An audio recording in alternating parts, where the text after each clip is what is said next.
আসসালামু আলাইকুম ওয়া রাহমাতুল্লাহ। কেন ইয়াহুদীদেরকে বর্তমান পৃথিবীর সবচেয়ে বুদ্ধিমান জাতি বলা হয়? আপনি জেনে অবাক হবেন, ইয়াহুদী শিশুদের জন্মের পূর্বেই তাদের বুদ্ধি নির্ধারণ করে দেয় তাদের ধর্মগুরুরা। কিন্তু কিভাবে করে? কেন ইয়াহুদীরা এত জ্ঞানী হয়?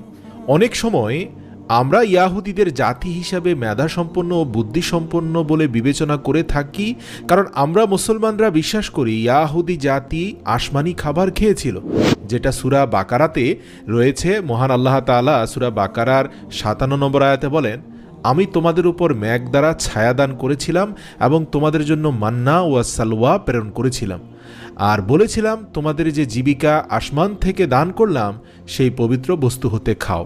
প্রিয় দর্শক, পবিত্র কোরআনের এই আয়াত দ্বারা স্পষ্ট বোঝা যায় ইয়াহুদিরা পৃথিবীর একমাত্র জাতি যাদেরকে আল্লাহ তাআলা আকাশ থেকে সরাসরি ৪০ বছর খাইয়েছেন। আর এজন্যই অনেক